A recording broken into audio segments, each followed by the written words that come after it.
मसला ये हो गया है कि इस दौर में विपक्ष के 3 लड़के परेशानी पैदा कर चुके हैं। एक तरफ उत्तर प्रदेश में अखिलेश यादव, बिहार में तेजस्वी यादव और तीसरी तरफ राहुल गांधी, जो लगातार देश नाप रहे हैं और मुद्दे दर मुद्दे उठाते हुए युवाओं को ही कह रहे हैं कि आप सोए हुए हैं, अगर आप नहीं जागे तो सब कुछ खत्म हो जाएगा। राजनीतिक तौर पर युवाओं के सामने बुजुर्ग राजनीति के मैदान में बहुत मायने रखता नहीं है। तो ऐसे में इन 3 लड़कों को काउंटर करने के लिए क्या युवाओं की फौज बीजेपी उतार देगी? मसला सिर्फ इतना ही है? जी नहीं, बात सिर्फ इतनी नहीं है। सवाल है कि पहली बार अगर मुलायम सिंह यादव की मौजूदगी नहीं है, लालू प्रसाद यादव की मौजूदगी नहीं है, सोनिया गांधी की मौजूदगी नहीं है, बल्कि उसकी बाद की वह पीढ़ी खड़ी हो चली है जो उन मुद्दों के आसरे उस राजनीति को साधना चाहती है जिस राजनीति को इससे पहले साधा नहीं जा सका।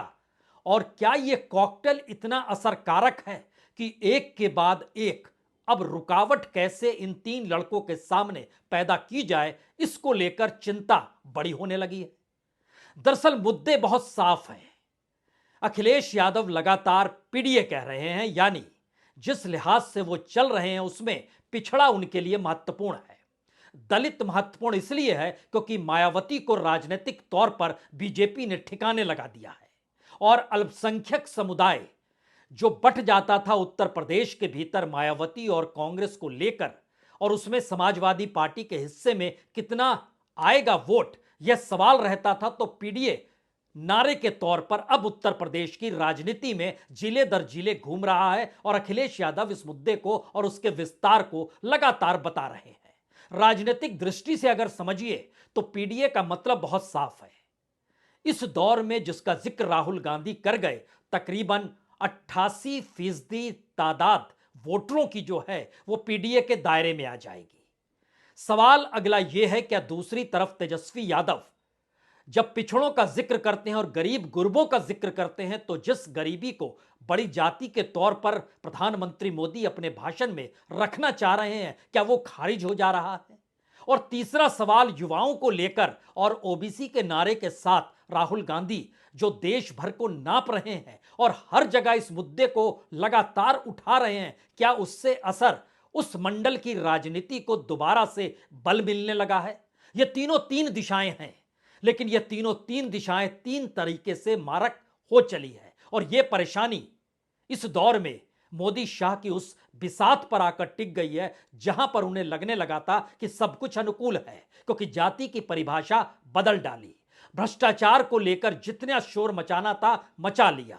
लेकिन उसके बाद अगर ये तीनों खड़े हो चले हैं तो ताजा घटना तो लगभग 36 घंटे पहले जो नोटिस सीबीआई के जरिए गया अखिलेश यादव को, वह आपके जहन में आ सकता है, जिसका लिखित जवाब अखिलेश यादव ने सीबीआई को दे दिया। लेकिन दूसरा सवाल यह भी है कि इसके बाद अगला नंबर तेजस्वी को बुलावा देने का है। और उससे बड़ा मामला यह है कि 25 मुकदमे जो अलग अलग राज्यों में राहुल गांधी के खिलाफ चल रहे हैं, और यूपी की यात्रा के वक्त भी जहां एक मामला अभी का नहीं 2018 का मामला कहां से निकल आया और सहारनपुर की निचली अदालत में उन्हें पेश होने जाना पड़ा, यह स्थिति मध्य प्रदेश में मौजूद है, यह परिस्थिति महाराष्ट्र में मौजूद है, यह परिस्थिति गुजरात में मौजूद है, इन तमाम, और यह परिस्थिति राजस्थान के भीतर भी मौजूद है। यानी न्याय यात्रा जहां जहां से निकलेगी, राहुल गांधी के रास्ते में रुकावट है। और यह रुकावट हेराल्ड पर आकर टिकती है, जिसके दस्तावेजों को इस दौर में एक बार फिर उसी तर्ज पर टटोला जा रहा है जैसे 5 दिनों तक 50 घंटे बुलाकर पूछताछ हुई थी। तो इसका मतलब 2 ही है। पहला मतलब, रुकावट पैदा कर दीजिए, और दूसरा मतलब उसके ठीक समानांतर एक बड़ी लकीर खींचने की कोशिश कीजिए। तो युवाओं को टिकट देने की सोच बीजेपी के भीतर पनपने लगी है। लेकिन आइए जरा सिलसिलेवार तरीके से समझ ले, इस देश के भीतर में 300 सीट जो पीडीए के दायरे में है, जो इस देश में ओबीसी के दायरे में है, और जिन सवालों को गरीबों के आसरे उठा रहे हैं तेजस्वी यादव बिहार घूम घूम कर उसके आसरे में है। और इन 300 सीटों में से बीजेपी के कब्जे में फिलहाल 245 सीटें हैं। यानी राजनीतिक तौर पर बहुमत के करीब पहुंचने की स्थिति में ये 300 सीटें ही हैं, जिस पर सेंध लगाने की कोशिश ये तीन लड़के सिर्फ बिहार उत्तर प्रदेश की 120 सीट नहीं, बाकी देश के अलग अलग प्रांतों में फैले हुए 180 सीट और हैं। तो आइए जरा सिलसिलेवार तरीके से परिस्थिति को पलटें। उससे पहले अखिलेश यादव के तेवर अब मिलने वाले नोटिस को लेकर कड़े हो गए और पहली बार वो बोलने से कतराए नहीं। पीडीए का विस्तार हो रहा है, बीजेपी घबराई हुई है और उन्होंने याद कर लिया अपने पिता मुलायम सिंह यादव को भी कि दरअसल सीबीआई के दायरे में तो उनके पिता को भी लाया गया था, लेकिन अब वो घबराएंगे नहीं। सर, सीबीआई का समन आया था, कहा जा रहा है कि आपने पेशकश की है वीडियो कॉन्फ्रेंसिंग से वहां पेश होने की। जो सीबीआई की तरफ से कागज आया था उसका जवाब मैंने दे दिया है। समाजवादी पार्टी हर संस्था का सहयोग करती है और कोई पहली बार नहीं हुआ है या पहली बार सीबीआई नहीं बुला रही है। याद करो नेताजी और हमारे परिवार को कितने दिन सीबीआई के अंडर रहना पड़ा। अगर आप राजनीति कर रहे हैं और पीडीए के लिए आप लड़ाई लड़ रहे हैं तो इन सब चीजों का सामना करना पड़ेगा। इसीलिए मैंने कहा कि भारतीय जनता पार्टी इस समय सबसे ज्यादा कमजोर है, सबसे ज्यादा कमजोर स्थिति में। 10 साल के बाद भी इतने घबराए हुए लोग। और मैं आपसे कह रहा हूं कि यूपी से आए थे, यूपी से ही जाएंगे बाहर। दरअसल अखिलेश यादव इस बात को समझ रहे हैं, समझ चुके हैं। उत्तर प्रदेश में मंडल कमंडल की राजनीति के बाद 2 बड़ी ताकतें उभर कर आई थी और उसमें से एक ताकत को बीजेपी ने हाशिए पर ढकेल दिया या फिर राजनीतिक तौर पर उस पर नाकेबंदी कुछ इस तरीके से कर दी कि उस पार्टी के तमाम सांसद भी अब उस पार्टी को छोड़कर अलग अलग जगहों पर ठिकाने लगाने लगे हैं। दरअसल जिक्र मायावती की पार्टी बीएसपी का है और बीएसपी अगर मैदान में नहीं है तो अखिलेश यादव इस हकीकत को जानते हैं कि उत्तर प्रदेश में सबसे बड़े राजनीतिक दल के तौर पर जो मंडल कमंडल से निकले थे, उसके बाद उनकी ताकत को कोई चुनौती दे नहीं सकता है अगर दलितों का वोट उनके साथ खड़ा हो गया।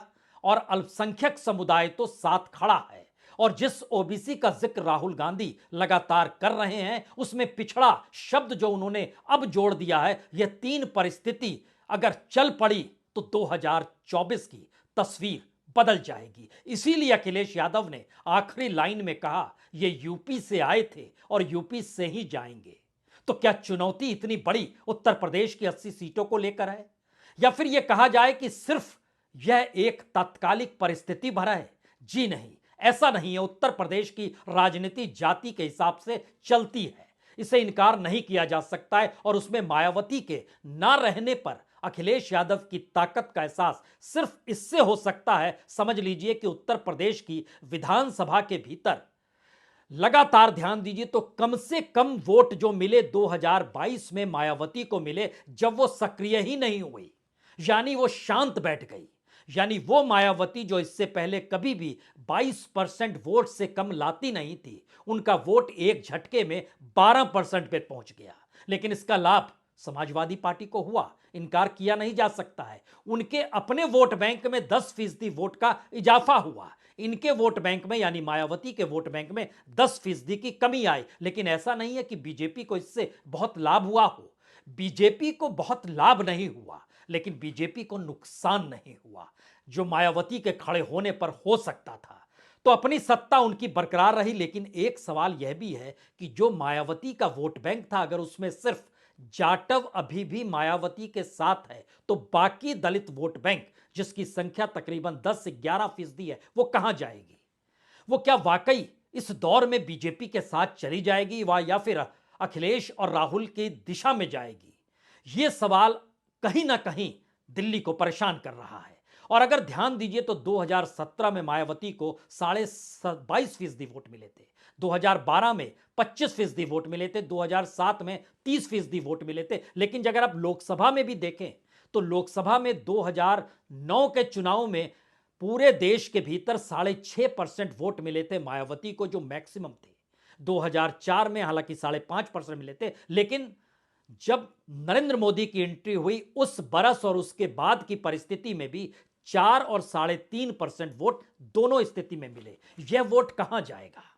और यही वो वोट है जिसका जिक्र राहुल गांधी देश में घूम घूम कर रहे हैं, जो दलितों को साथ ले रहे हैं और बताने की स्थिति में है कि देखिए 50% ओबीसी मानिए, 15% आपको लेकर चलना होगा दलितों को, और उसके बाद आपको 8% लेकर चलना होगा आदिवासियों को। वह जो बता रहे हैं उसमें 73, उसके बाद अब उन्होंने माइनॉरिटीज को भी जोड़ा है, अल्पसंख्यकों को भी जोड़ा है। लेकिन इसका अगला सवाल बिहार में है, यानी एक तरफ 80 सीट है और उसके बाद 40 सीटें हैं, और बिहार के भीतर की तस्वीर तेजस्वी जिस तरीके से पिछड़ा तबके को रोजगार देने का जिक्र करते हुए और गरीब गुरबों को मुख्य धारा में जोड़ने का जो जिक्र कर रहे हैं, उनकी जुबा और उनकी बॉडी लैंग्वेज लालू यादव वाली कतई नहीं है। और जिस अंदाज में वो राजनीति को बिहार में साधना चाह रहे हैं, उसका ऐलान वो अकेले नहीं करेंगे, 3 मार्च को पटना के गांधी मैदान में करेंगे। यानी वो समझ रहे हैं कि उनकी ताकत अपने आप में पूरी नहीं है। तो क्या कांग्रेस और राहुल गांधी जिस राजनीति को साध रहे हैं, वह कम से कम इन 120 सीटों पर अखिलेश और तेजस्वी की जरूरत भी है और कांग्रेस की मजबूरी भी है। ये दोनों परिस्थिति को जब मिलाइएगा तो बहुत सारी तस्वीर राजनीतिक तौर पर इस देश के अलग अलग हिस्सों में उभरती दिखाई देगी। लेकिन उससे पहले एक तस्वीर ऐसी है जो बतलाती है कि किस तरीके से तेजस्वी जिस राजनीति को साधना चाह रहे हैं, वो धीरे धीरे अपने हाथों में समेट रहे हैं। सहरसा की यह तस्वीर है, जरा देखिए इसे।